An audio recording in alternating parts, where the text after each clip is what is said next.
Hello everyone and welcome to text book super coaching. तो एक special interview आज हम कंडक्ट करने वाले हैं और ये स्पेशल इस सेंस में है क्योंकि यहाँ पे एक ही फैमिली से दो स्टूडेंट्स ने एग्जामिनेशन में क्वालिफाई किया है। तो जैसे आप सभी को पता है यूजीसी नेट दिसंबर 2023 का रिजल्ट अभी रिलीज हुआ है एंड बहुत सारे स्टूडेंट्स ने हमारे साथ अपनी सक्सेस स्टोरी को ऑलरेडी शेयर किया हुआ है, लेकिन ये जो सक्सेस स्टोरी है थोड़ी स्पेशल है।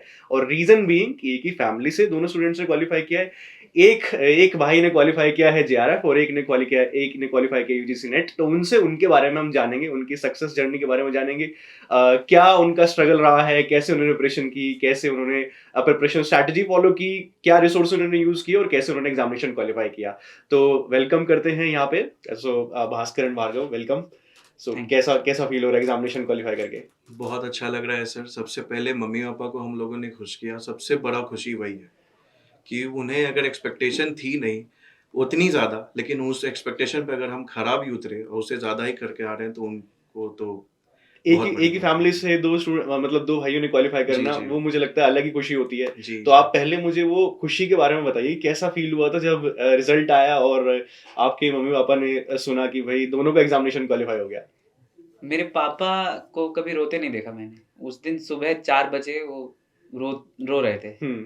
तो उनके आंखों से आंसू निकलना है लाइक बहुत बड़ी चीज़ है। डबल खुशी। हाँ, बहुत ज़्यादा, बहुत ज़्यादा। मतलब वो खुश थे और मतलब हमारा जॉइंट फैमिली है तो घर में बाकी मेंबर्स भी बहुत खुश थे। तो ये बहुत अच्छा था। मतलब रिजल्ट निकलना इज़ लाइक कोई सा भी रिजल्ट हो।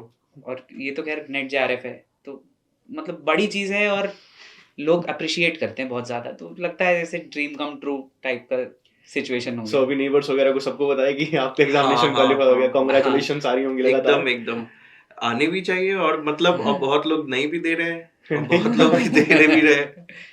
जिनसे चलिए। उम्मीद थी कि वो और भी देंगे वो भी नहीं दे ओके ओके। रहे। तो वैसे भी चलिए, लोग हैं। मेन चीज होती है कि फैमिली खुश है, हाँ, और जैसे फैमिली कि खुश है। आपने बताया अपने पेरेंट्स के बारे में कि बहुत ज्यादा खुश थे, वो मेन चीज होती है। जी जी तो सर। वो आपने फील की। चलिए, तो सबसे पहले मैं आपसे ये जानना चाहूंगा कि आपकी बैकग्राउंड क्या है। आप अपने दोनों एक एक करके आप बताइए बैकग्राउंड। जी, मेरी स्कूलिंग, हमारी दोनों की schooling Saint Paul school Begusarai से हुई। और मतलब वो बेगूसराय का one of the best schools था जिसमें पढ़ाने के लिए हमारे पापा ने बहुत सेक्रीफाइसेस भी किए। और जब 9th से लेकर 12th तक मैं स्पोर्ट्स में बिजी था। क्रिकेट खेलता था बहुत ज़्यादा। प्रोफेशनली खेला, डिस्ट्रिक्ट लेवल पे खेला, स्टेट का कैंप किया। और उसके बाद फिर ग्रेजुएशन इसी कारण से मेरी इग्नू से हुई। और उसके बाद फिर मास्टर्स मैंने किया जेएनयू से एंशिएंट हिस्ट्री में। और फिर अभी पीएचडी के लिए सो ये जंप भी सोच। लेना बहुत बड़ी बात होती है कि आप ओपन थे, ओपन से कर रहे थे, देन आप जेएनयू में गए। तो बहुत सारे स्टूडेंट इसी चीज को लेकर थोड़ा डिमोटिवेट रहते हैं कि हम ओपन से कर रहे हैं तो भाई हम तो थोड़ा पीछे की तरफ हैं। देखो, आप आपके पास स्टूडेंट जो मौजूद हैं उन्होंने इग्नू से ग्रेजुएशन की, देन बहुत बड़ा जंप लिया, वो सीधे सीधे जेएनयू के अंदर गए। तो ये बहुत बड़ी अचीवमेंट होता है, वही बहुत बड़ी अचीवमेंट हो गया। आप कंटिन्यू कीजिए। जी। और फिर मास्टर्स हुआ। मास्टर्स के बीच में पहली बार नेट में अपीयर हुआ। हम्म। तो नेट उस टाइम ही क्वालिफाई हो गया हम्म। पहले अटेम्प्ट में। लेकिन फिर ये था कि जेआरएफ करना था, लेकिन वो एक दो क्वेश्चन, मिस 3 हो जा रहा क्वेश्चन था। से मिस हो जा रहा था। और फिर सर, मतलब बहुत बड़ा थैंक्स आपको, आपकी वीडियोस के कारण। मतलब जो पहले मैं यूट्यूब पे उतना रिलाई नहीं करता था, फिर लास्ट टाइम मतलब मेरे एक फ्रेंड ने सजेस्ट किया कि तुम पीवाईक्यूज वगैरह देखो, हम्म। सर की वीडियोस देखो और आपका नाम लेके। तो मैंने देखना शुरू किया और it really helped and this time I cleared about 78 questions out of 100 history के इन अंदर हिस्ट्री। अगेन बहुत बहुत बड़ा नंबर है। मुझे नहीं लगता कि इसके आसपास कोई है। एक स्टूडेंट आई थिंक 80 के आसपास था और फिर आप 78 मिले हो, तो उसी के around highest, one of the highest है। बहुत बढ़िया। तो फिर आपका जेआरएफ हो गया। तो ये आपकी हाँ, जर्नी रही है। यही मेरी आप जर्नी। बताइए अपनी जर्नी। जी सर, मैं सबसे पहले बात बता दूं कि मैं बहुत ही बिलो एवरेज स्टूडेंट्स बचपन से रहा हूँ। ओके। मम्मी पापा दोनों आंख से रोते थे। एक आंसू खुशी के होते थे, एक आंसू दुख के होते थे। एक बच्चा फर्स्ट सेकंड ला रहा होता था, एक बच्चा कंडीशनल ओके, तो ये प्रमोशन में लगातार पास हो रहा टॉप कर होता रहे हैं था। आप, हाँ तो आप पीछे की तरफ हो थोड़ा। हाँ, हाँ। कंडीशनल प्रमोशन में पास हो रहा है। हाँ हाँ। तो उसी में 10th मेरा ऐसा ही हो गया। हाँ। 60%, 63% था मेरा 10th ओके में। 12th मैंने बिहार बोर्ड से दिया था क्योंकि सीबीएसई वाले लेते नहीं इतने ओके। कम परसेंटेज में। तो सर वो भी 69.78% पे मेरा 12th हो गया। फिर मैं मेरे को ड्रॉप ले लिया मैंने, पढ़ाई से मन नहीं करता था सर उतना।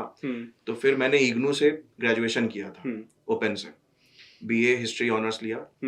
वो भी भाई के ही हेल्प के कारण सुबह रात में पढ़ता था, उतना ही रट के जाता था और वही वही मैं कर करके मेरे को 66.48% आया था ग्रेजुएशन काफी अच्छा स्कोर है फिर भी। हाँ हाँ, तो हम लोग साथ में ही पढ़ते थे, बस मतलब ये ग्रेजुएशन हमारा साथ में हुआ क्योंकि इसने Okay, ड्रॉप ले लिया मैं था। सर हाँ। कुछ भी हिस्ट्री का भी एच नहीं जानता था, इसने ही मुझे सजेस्ट किया लो कुछ भी करो लेकिन पढ़ाई तो आगे कंटिन्यू करना है। फिर जब ग्रेजुएशन हो गया सर, तो उसके बाद घर में कुछ प्रॉब्लम हो गई और मेरे पर्सनल लाइफ में भी कुछ प्रॉब्लम हो गई, तो सर मेरे को पढ़ाई से एकदम रुचि हट गया था। अब ये स्टेज आया है कि अब मैं एमए कर रहा हूँ, अब सेकेंड ईयर में हूँ और इसका एमए कंप्लीट हो गया है। ओके, और आपने पहली बार एग्जाम दिया यूजीसी नेट का? पहली बार यूजीसी नेट का था सर, और इसने मुझे आपकी वीडियोस रिकमेंड किए थे, अपने नोट्स प्रोवाइड किए। ये जो भी बुक से पढ़ा था मुझे कोई सोर्सेस नहीं पता था सर। 2 से 3 महीने के अंदर बस इसके नोट्स को रट के मैंने अपना नोट्स तैयार किया, इसका ही नोट्स एक्सट्रैक्ट करके उसको रटना स्टार्ट किया, आपके ईयर वाइज क्रोनोलॉजी और पीवाईक्यू सॉल्व किए। बस अब मुझे लगा कि आपका कट ऑफ एनालिसिस देखने के बाद कि अब पता नहीं बॉर्डर लाइन पे है, भगवान करे, अब सब भगवान के ऊपर है। जबरदस्ती इन लोगों ने, पूरे घर वालों ने फॉर्म भरवा दिया, पापा मम्मी और इसके कहने पे, और निकल गया और एग्जामिनेशन क्वालिफाई हो गया। तो अगेन बहुत बड़ी अचीवमेंट है। तो मैं आपको ही पूछना चाहूंगा, तो आपका जब क्वालिफाई हो गया तो तब क्या रिएक्शन था पेरेंट्स का? सर मैं 5 मिनट तक नम था। आप नम थे? बिल्कुल बिल्कुल, मतलब 4 बजे सुबह ही मैंने इसको कॉल किया। सबसे पहला कॉल मम्मी को, वो रोना धोना तो हो गया पूरा, फिर इसको कॉल किया, हम क्वालिफाई कर गए। ये अलग शौक में सुबह 4 बजे क्या बोल रहा है क्या बोला, हम बोले कि तुम अपना देखो JRF हुआ, नेट तो क्वालिफाई, क्योंकि इसका अगर 212 नंबर आ रहा था, ये तो पता था कि नेट क्वालिफाई कर जाएगा। तो जब जैसे कॉल किया मम्मी ने, तो बोला कि रखो 5 मिनट में हम कॉल कर रहे हैं। चेक किया, हम तो क्वालिफाई कर ऐसा रिएक्शन आया। तो पापा उस वक्त सोए हुए थे, हमने पापा को उठाया, वो इतना रोने लग गए, इतना रोने लग गए घर में, मतलब खुशी के कारण पापा को, और दुख में भी। हम लोग अभी नहीं पापा को रोते देखे थे, पहली बार वो फीलिंग जो है ना, इमोशंस बर्स्ट कर रहे हैं। हाँ, इमोशनल बर्स्ट हो गया वो पूरा एकदम। फिर उसके बाद इतना खुश हो गए, इतना खुश हो गए। मेरी मम्मी 5 बजे सुबह में ही सबको रिजल्ट भेजना स्टार्ट कर दी। बोले कोई नहीं उठाया, 2 रिजल्ट एक साथ सबको भेजे उन्होंने। बहुत बढ़िया, बहुत बढ़िया, बहुत अच्छी बात है। सो नेक्स्ट क्वेश्चन मेरा मोटिवेशन की तरफ होगा, क्योंकि एग्जामिनेशन को क्वालिफाई करना, उसके लिए अलग स्पेशल मोटिवेशन आपके अंदर होनी चाहिए। तो आप बताइए कि आपके अंदर क्या मोटिवेशन थी कि आपने नेट देना और उसको क्वालिफाई करना? सर सबसे पहली मोटिवेशन ये थी कि जैसे एकेडमिक्स में जाने का मेरा कोई प्लान उस तरीके का नहीं था, लेकिन पहली बार मेरा JNU का फॉर्म इसने भरा था जबरदस्ती कि तुम कर लो एकेडमिक्स में जाइए। हाँ, तुम देख लो, एक बार पढ़ के तो देखो, बढ़िया यूनिवर्सिटी है। और फिर वहाँ जाने के बाद फिर ये हुआ कि नेट देना है, ठीक है। और सबसे बड़ा मोटिवेशन सर पढ़ाई के पीछे मेरी फैमिली है, मेरे पेरेंट्स हैं, मेरे बड़े पापा हैं। उनकी डेथ हो गई दिसंबर में। ओके। मतलब पिछले दिसंबर में उनकी डेथ हो गई, और वो हमें तरक्की करते देखना चाहते थे। वो चाहते थे कि ये पढ़ के और कुछ बन जाएं बहुत अच्छे। फिर जब मैं क्रिकेट खेलता था, तो एक भैया है हमारे, रजनीश राज भैया, उन्होंने मुझे पढ़ना सिखाया एक्चुअली में, कि भाई पढ़, तुम पढ़ने के लिए बने हो, क्योंकि तुम क्रिकेट खेलने के बावजूद तुम्हारे रैंक्स अच्छे आ रहे हैं, तुम्हारे परसेंटेज बढ़िया आ रहे हैं, तुम पढ़ो फुल टाइम। और उन्होंने पढ़ाया। और हमारे बचपन के गुरुजी हैं सविनयन भैया, उन्होंने भी किया, और बाकी भाई लोग का बहुत ज़्यादा सपोर्ट रहा जॉइंट फैमिली में। तो वही मोटिवेशन था कि इन लोगों को भी कुछ करके दिखाना चाहिए, कि मतलब भाई रिटर्न तो होना चाहिए, कुछ खुशी तो मिले एटलीस्ट। मतलब हम, अब किसी ने हमको उस टाइम पे हेल्प किया जब हम कुछ नहीं थे, तो वो तो आप चुका नहीं सकते। आप उनको कुछ कर सकते हो तो उनको थोड़ी सी खुशी दे सकते हो, जो कि आपने दे दी क्वालिफाई करके। हाँ। बहुत बढ़िया। आपके पीछे मोटिवेशन? सर सबसे बड़ा मोटिवेशन मेरा फैमिली है। फैमिली में मैंने बहुत, क्योंकि हम लोग जॉइंट फैमिली में 30 लोगों के बीच में हम पले बड़े हैं, तो उसमें ही हम लोग भिन्न भिन्न प्रकार के लोगों से उस वक्त ही मिल गए। तो जो भी मोटिवेशन मिला सविनयन भैया के बारे में जो ये बोल रहा है, वो हम लोग को बचपन से पढ़ा है। वो बहुत ही मतलब नॉलेजेबल पर्सन है, और बहुत ही हम लोग को हेल्प करते थे बचपन में। एटलीस्ट मैं कंडीशनल प्रमोशन भी लाता था, लेकिन उनके सब्जेक्ट में आगे बढ़ जाता उनके था। सब्जेक्ट में आ गए। हाँ, और बाद बाकी मेरा म्यूजिक की तरफ मम्मी ने कर दिया कि इसको पढ़ाई में मन नहीं लगता है तो म्यूजिक करे। मैं म्यूजिक भी सीखा हुआ हूँ, उसमें भी मैंने ग्रेजुएशन कर रखा है, दोनों ओके। भाइयों ने। दोनों आपका दोनों हारमोनियम और म्यूजिक में तबला भी है। दोनों को आता है, दोनों सिंगिंग करते ओके हैं। ओके ओके, बहुत बढ़िया। और अब मेरा थोड़ा दोस्ती भी खराब हो गया था, तो पापा लोग का थोड़ा डिमोरलाइज हो गए थे हम मेरे वजह से कि मतलब ये कुछ कर नहीं पाएगा, एकदम टेंशन में रहते थे। उस वजह से मुझे बेगूसराय से बाहर भेज दिया गया कि यहाँ पे ही रहो। मैंने 1-2 साल सर यहाँ पे जिंदल में काम भी किया है। ओके, बीपीओ बीपीओ में वर्किंग प्रोफेशनल थे आप। ओके जी। और कोई मतलब सर एकेडमिक में मुझे फ्यूचर जाऊंगा भी या नहीं जाऊंगा कोई मतलब नहीं था मुझे। बस इस लोग के वजह से इसने एग्जाम्पल सेट किया, मैंने कहा नहीं यार मुझसे नहीं हो पाएगा। नेट यहाँ बैंकिंग क्लर्क का एग्जाम मुझे इतना भारी लग रहा है, तुम नेट का बात कर रहे हो कहाँ से? तो फिर बोला तुम पढ़ के तो देखो। तो फिर इसने अपना नोट्स प्रोवाइड किया, मैं बस बोला कि टॉपिक दो, कितना दिन पढ़ना है ये बताओ, अब देखो यार आप भगवान के ऊपर छोड़ दो। चलो बहुत बढ़िया, तो आपको फुल असिस्टेंस इन्होंने दिया। हाँ हाँ, स्ट्रैटेजी, बुक लिस्ट, सब कुछ बताना, सब कुछ, नोट्स सब देना, कुछ, सब सब कुछ कुछ, आपको मिला सब हुआ कुछ। था। हमारी बहुत बढ़िया। थोड़ी कहानी वैसी है, सरदार वल्लभ भाई पटेल और विट्ठल भाई पटेल की। हाँ उन्होंने अपने बड़े भाई को पढ़ने के लिए भेजा पहले। बिल्कुल सेम टू सेम कहानी। और फिर खुद गए पढ़ने के असिस्टेंस लिए। दिया, पूरा का पूरा सपोर्ट दिया। तो बहुत बढ़िया लग रहा है आप लोगों से बात करके। अब थोड़ा हम पेपर 1 पेपर 2 की तरफ चलते हैं, जी आपकी स्ट्रैटेजी के बारे में बात करते हैं। आप सबसे पहले मुझे पेपर 1 के बारे में बताइए कि आपका क्या अप्रोच रहा था पेपर 1 की तरफ। जी, पेपर 1 की तरफ मेरा ये अप्रोच था कि जैसे सब कहते हैं, जो ट्रेडिशनल रीडिंग लिस्ट है कि केवीएस मदान पढ़ लो और हो जाएगा। लेकिन एमए जब कर रहा था तो इतना टाइम नहीं था मेरे पास कि मैं केवीएस मदान पूरा पढ़ पाऊँ। तो मेरा ये था कि यूट्यूब पे मटेरियल अवेलेबल है, हर टॉपिक को सर्च करना था और उसके ऊपर जो मोस्ट व्यूड वीडियोस हैं उनको देखना था, और जो मैराथन वीडियोस होते हैं उनको देखता था मैं। मतलब YouTube was the biggest source for paper 1। आपने यहीं से प्रिपरेशन किया? यूट्यूब से ही किया। ठीक है। मतलब यहाँ के भी ट्यूटर्स होते थे और भी जगह के होते थे, और मतलब YouTube was a very big help for me in paper 1। और पेपर 2 के लिए मेरा जो स्ट्रैटेजी था कि आई prepared a reading list that was थोड़ा सा वास्ट था लेकिन लिमिटेड था। अब उस पेपर 2 की तरफ ही चलते हैं। पेपर 2 की तरफ आपकी क्या स्ट्रैटेजी थी? जी, पेपर 2 के तरफ मेरी स्ट्रैटेजी ये थी कि जैसे पेपर 1 मेरा बहुत स्ट्रांग नहीं था, तो ये था कि जो भी लकूना होगा I will get it in paper 2। ठीक है, मतलब जितना मैक्सिमाइज करना है स्कोर पेपर 2 के अंदर पेपर 2 के अंदर करना है, क्योंकि पेपर 2 का मेरा रीडिंग लिस्ट थोड़ा सा वास्ट रखा था मैंने, इसलिए क्योंकि नेट का कवरेज आज के डेट में छोटा नहीं। नेट का coverage by facts, by topics is very large. तो मैंने क्या किया कि एक रीडिंग लिस्ट बनाई जिसमें एनसीईआरटीज इंक्लूडेड थे हिस्ट्री के, और फिर Upinder Singh for ancient India, Satish Chandra दोनों वॉल्यूम मिडिवल के लिए, बेसिक बुक, बिल्कुल बेसिक बुक्स। ठीक है। और फिर Bipin Chandra and BL Grover for modern. हाँ जी, ओके ठीक है। मतलब these are the basic books, और उसके बाद अगर आप कोई गाइड्स लेना चाहते हैं, गाइड बुक जो होती है वो आप लें तो काम करेगा। लेकिन ये आपको पढ़ना ही पड़ना ये पड़ेगा। आपको पढ़ना पड़ेगा क्योंकि कंसेप्ट इसी से बिल्ड होता है।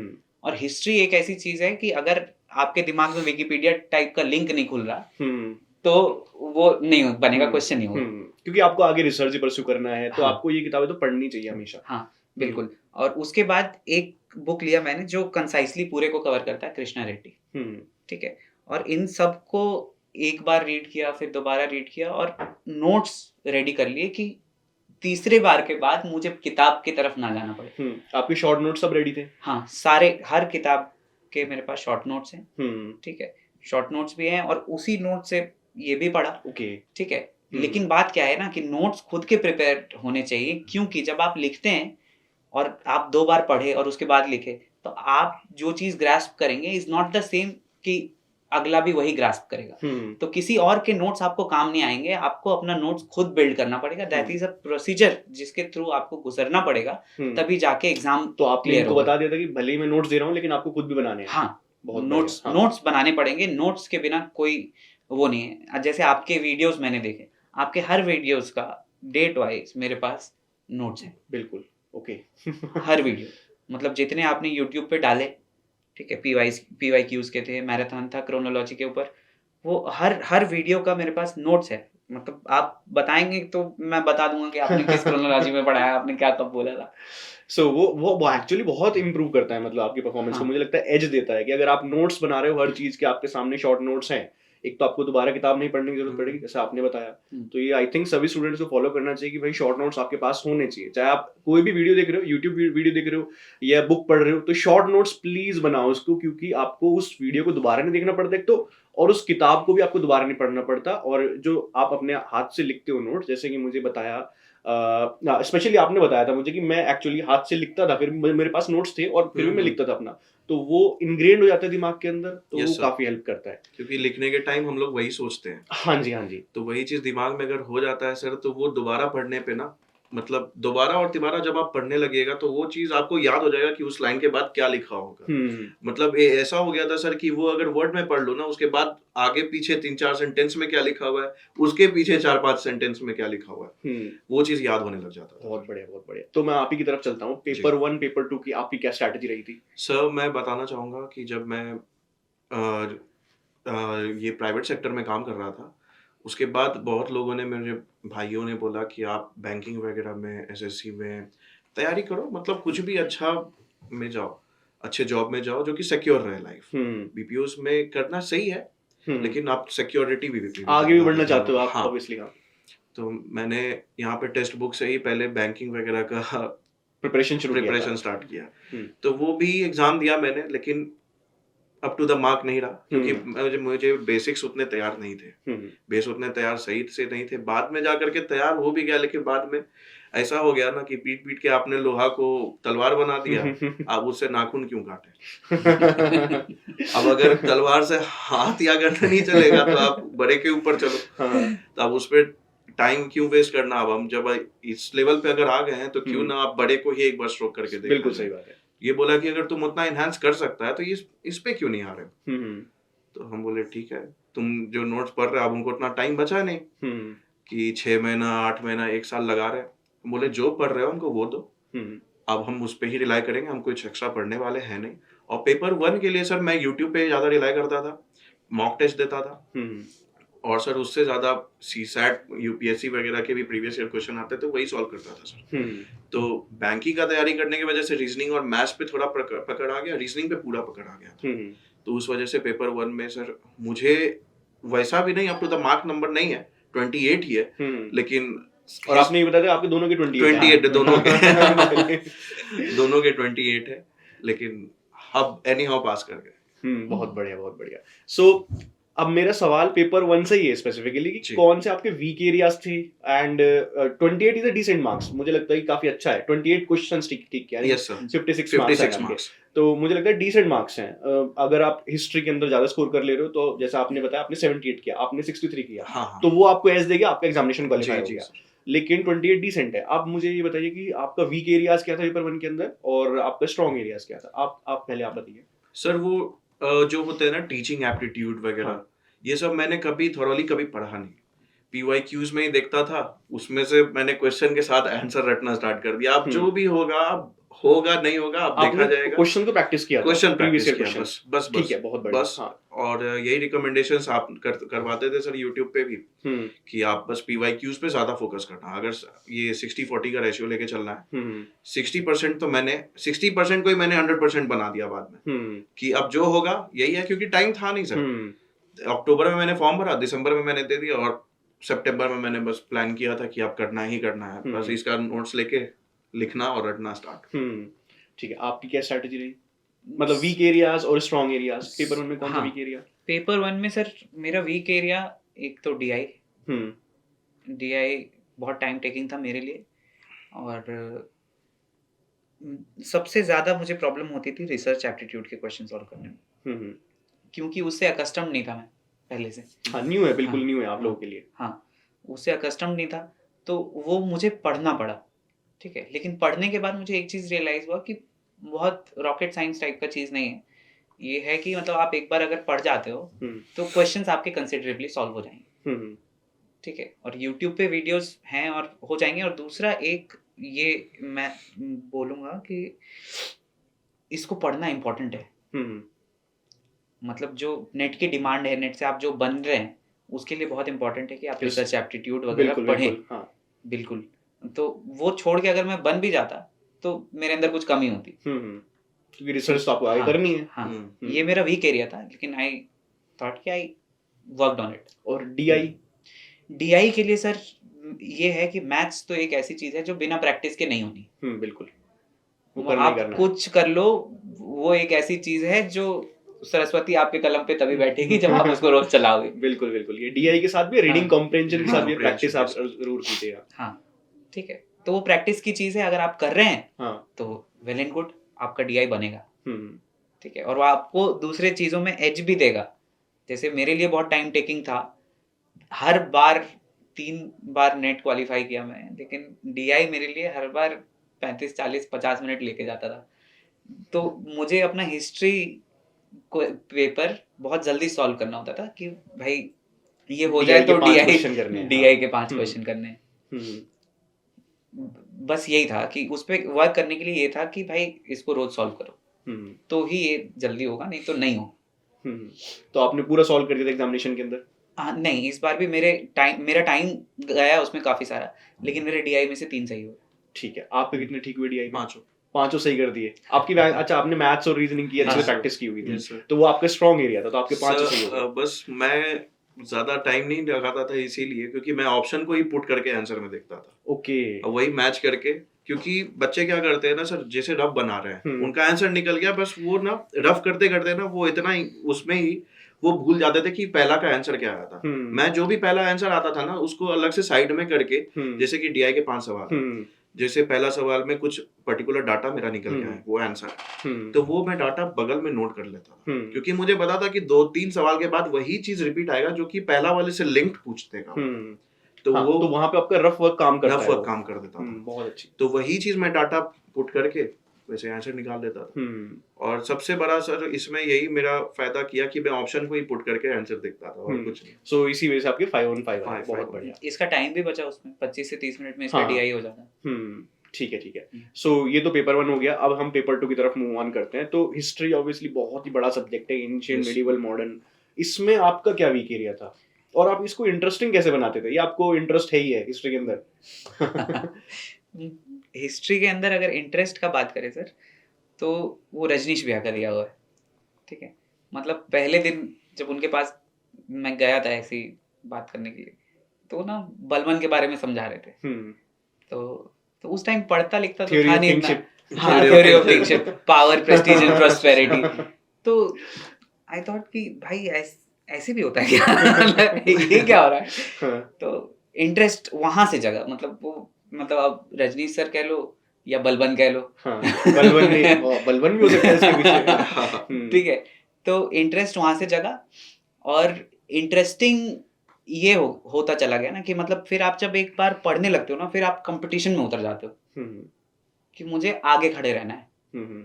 मतलब जितने लोग यहाँ हैं मुझे इनसे आगे खड़े रहना है, कॉम्पिटिटिव स्पिरिट आ जाना हाँ, अंदर। हाँ ठीक है, आप जब पढ़ने लगते हो आपको लगता है कि नहीं मैं भी कर सकता हूँ, तो आप आगे खड़े रहना चाहते हो। फिर उसके लिए आपको इंटरेस्ट आ रहा है नहीं आ रहा है वो दूसरी चीज है।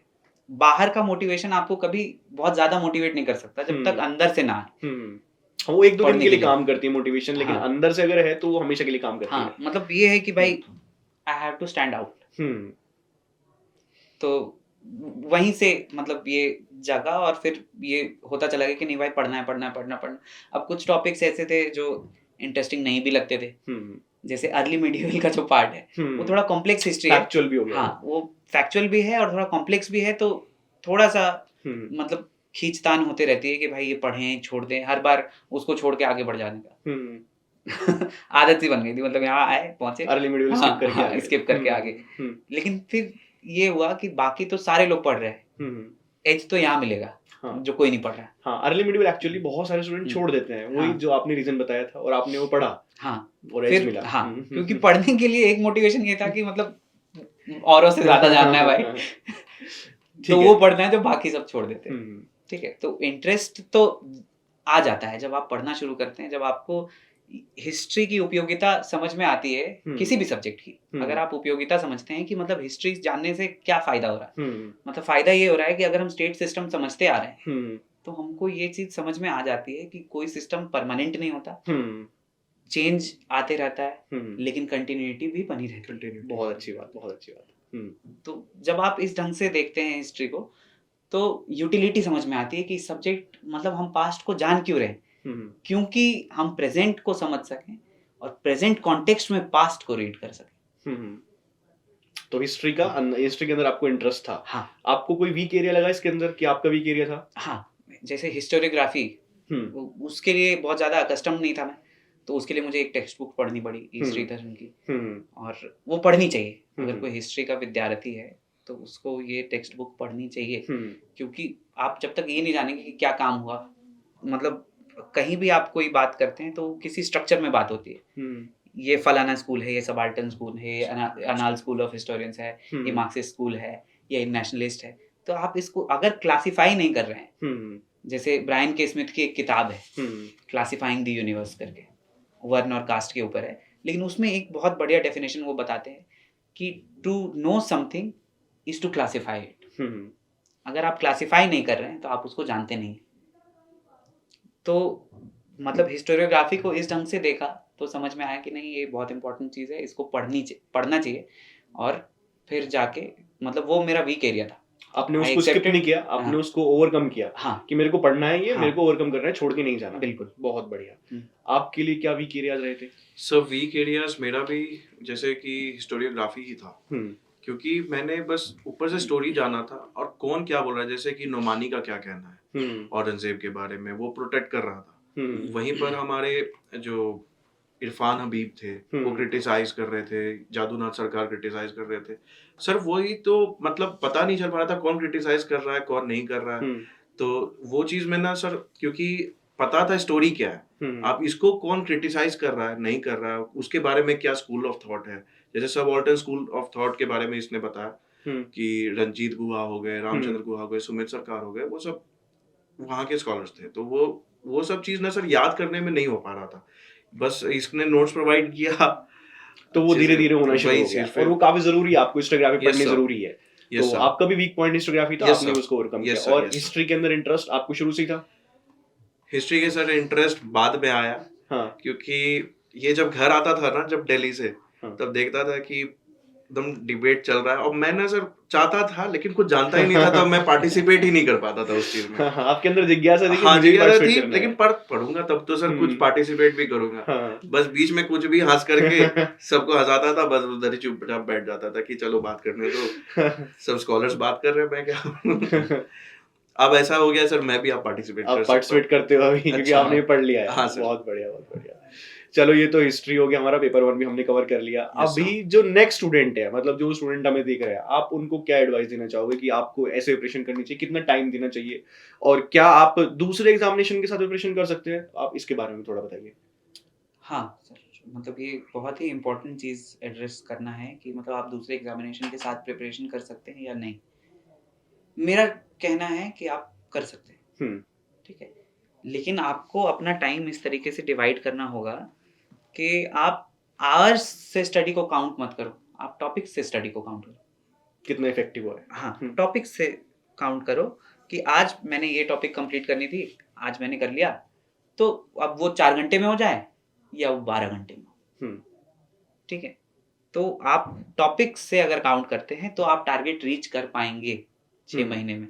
अगर आप टॉपिक से नहीं कर रहे हैं, आप 8 घंटे बैठे हैं वहाँ पे, ठीक है, तो फिर कोई फायदा नहीं है। आप टॉपिक से काउंट करें और मतलब डेली का टारगेट सेट करें कि भाई ये टॉपिक मुझे कंप्लीट करनी है, 6 महीने में यहाँ पहुँचना है, ठीक है। और मतलब एग्जामिनेशन जब एमसीक्यू होता है ना, तो निकलना और ना निकलना में बहुत कम का फासला होता है। ज़्यादातर स्टूडेंट्स वहीं कट ऑफ की रेंज के आसपास ही होते हैं। तो होता क्या है कि जब आप उस रेंज पे है ना, तो आपको एक्स्ट्रा वर्क करना पड़ेगा, क्योंकि अगर वो मिस बाय 1 भी है तो मिस्ड चांस है, मिस्ड ही है वो, बिल्कुल सही बात है। वो काउंट नहीं होगा कि आप कहाँ पहुंच गए थे, लेकिन अंदर फेथ नहीं लूज करना है, आपको लगे रहना है। हाँ, आप दूसरे एग्जाम के साथ प्रिपेयर कर सकते हैं, लेकिन आपको ये तारतम्य बैठाना पड़ेगा कि इस एग्जाम में मेरी इस पढ़ने का कोई उपयोगिता है या नहीं। मतलब अगर आप बैंकिंग की प्रिपरेशन कर रहे हैं उसके साथ में नेट की कर रहे हैं तो डिफिकल्ट हो जाएगा, आपको उसके साथ उसके मतलब एटलीस्ट उसके सिमिलैरिटी होनी चाहिए, सिमिलैरिटी होनी चाहिए। अब जैसे नेट की प्रिपरेशन कर रहे हैं, उसके बाद आप किसी और हिस्ट्री के एग्जाम की प्रिपरेशन कर रहे हैं कहीं भी, जैसे आप टीचर वाला एग्जाम दे रहे हैं, पीजीटी वगैरह, पीजीटी टीजीटी दे रहे हैं, या बीपीएससी में अभी जो एग्जाम हुआ वो दिए थे, या फिर आप वो क्या यूपीएससी में हिस्ट्री ऑप्शन लेके पढ़ रहे हैं, आप ये सब साथ में लेकर चल सकते हैं। मतलब और यही टाइम है बर्डन उठाने का, ताकि बाद में एग्जाम टाइम जब आए बाद में आप ठीक से। तो मिनिमम टाइम कितना देना चाहिए उनको, अगर कोई फ्रेशर है जो अभी स्टार्ट करना चाहते हैं? क्योंकि आप भी फ्रेशर ही थे, आप भी फ्रेशर ही थे, जो पहले अटेम्प्ट में क्वालिफाई किया आपने भी नेट पहले अटेम्प्ट में किया था। हाँ जी। तो आप क्या एडवाइस देना चाहोगे कि भाई कितना टाइम आपको देना चाहिए? मेरे हिसाब से 6 घंटे इज ऑप्टिमम। दिन के 6 घंटे? दिन के 6 घंटे सेल्फ स्टडी के, ठीक है। बाकी वीडियोस अगर देख रहे हैं वो बाहर है, एडिशनल है वो, ठीक है। हाँ, वीडियोस और क्लास वगैरह कर रहे हैं वो उसके बाहर है। 6 घंटे अपने साथ बिताओ आप, कि ये कर रहा हूँ, ये कर रहा हूँ, ये कर रहा हूँ, ये पढ़ रहा हूँ, ये पढ़ रहा हूँ। 6 घंटे आप अपने साथ बिताओ और फिर 5-6 महीने के लिए। हाँ, 5-6 महीने। और मतलब ये है ना कि अगर मैं कर सकता हूँ, ये कर सकता है, ठीक है, तो कोई भी कर सकता है। और मतलब फेथ बाहर से नहीं आएगा, वो अंदर से जगाना पड़ेगा। आप जब काम कर रहे हो आप हमेशा यही सोच रहे हैं होगा कि नहीं होगा, होगा कि नहीं होगा, तो फिर वो नहीं ही होगा। आप जब काम कर रहे हैं तो सुबह सोच के उठो कि भाई हाँ होगा, और ये कर रहे हैं, इसी के लिए तो कर रहे हैं, ठीक है। अभी नहीं होगा, 6 महीने बाद होगा। कौन सा पहाड़ टूटा जा रहा है? सही बात है। आप क्या एडवाइस देना चाहोगे जो स्टूडेंट्स हैं और जो गिव अप कर चुके हैं कि भाई नहीं हो रहा हमसे, तो आप क्या एडवाइस देना चाहोगे उनको? सबसे बड़ा गिव अप का एग्जांपल तो मैं खुद हूँ सर, क्योंकि मेरे पास मोटिवेशन भी नहीं था। मतलब एक समय में बहुत ही, मतलब मैं इस लोग को भी देखता था, लगता था कि बहुत ऊपर जा चुका है यार, आप स्टार्ट भी कैच नहीं कर सकते, कैच भी नहीं कर सकते। मतलब लेवल पे आने की दूर की बात है, उसके मतलब 1/3 भी नहीं आ पाऊँ। तो मेरा पढ़ाई से एकदम जिज्ञासा हट चुका था। बहुत ही सपोर्ट किया मेरे फैमिली ने। और दूसरा चीज़, मैं आपके वीडियोस भी देखता था, तो थोड़ा मोटिवेशन आता था कि चलो समझ तो आ रहा है, ये चीज़ हम मतलब अपने अंदर कर सकते हैं। और सबसे बड़ी बात, आप मल्टीपल रिवीजन के ऊपर ज़्यादा रिलाई कीजिए, क्योंकि हिस्ट्री ऐसा सब्जेक्ट है, क्योंकि ये इसमें करंट अफेयर्स का उतना ज़्यादा इन्वॉल्वमेंट है नहीं, तो ये ज़्यादा डायनेमिक सब्जेक्ट है नहीं। आपके पास लिमिटेड रिसोर्स होने चाहिए, आप वहाँ पे से कीजिए और मल्टीपल रिवीजन कीजिए। बस मैंने वही रिलाई किया है। अपना नोट्स तैयार कीजिए, जहाँ से भी आपको हेल्प मिले। जैसे मेरे भाई से ही मुझे हेल्प मिला, तो मैं उसके ही नोट्स से अपना नोट्स बनाया और उसको ही मल्टीपल रिवीजन किया। मैंने ज़्यादा कुछ रिसोर्सेज नहीं देखा कि उपेंद्र सिंह में और क्या लिखा है, नहीं लिखा है सर, बहुत लिमिटेड था मेरा सोर्सेज। इसीलिए मेरे पास मतलब मूड ही बना सितंबर में, तब मैंने अक्टूबर में फॉर्म भरा और दिसंबर में पहली बार एग्जामिनेशन क्वालिफाई हो गया। तो मतलब आप जो पहले अटेम्प्ट के अंदर क्वालिफाई करना चाहते हो स्टूडेंट, तो वो क्वालिफाई कर सकते हैं, बिल्कुल कर सकते हैं, अगर आप मेहनत करो तो। ठीक है, आप बेस्ट एग्जाम्पल हैं आप, बिल्कुल, बहुत बढ़िया। तो ये थे हमारे साथ 2 भाई जिन्होंने एग्जामिनेशन क्वालिफाई किया, एक ही फैमिली से हैं, एंड आपने पूरा इंटरव्यू देखा, समझा उनकी जर्नी के बारे में। एक ने जेआरएफ क्वालिफाई किया, एक ने यूजीसी नेट एग्जामिनेशन क्वालिफाई किया है। आपने उनकी पूरी प्रिपरेशन स्ट्रैटेजी समझी। तो थैंक यू वेरी मच हमारे साथ जुड़ने के लिए, हमें अपना कीमती समय देने के लिए। Big congratulation again and thank you very much. Thank you. So thank you very much everyone. Keep watching text book super coaching. हम ऐसे ही आपके साथ और भी इंटरेस्टिंग स्टोरीज लाते रहेंगे। Thank you very much.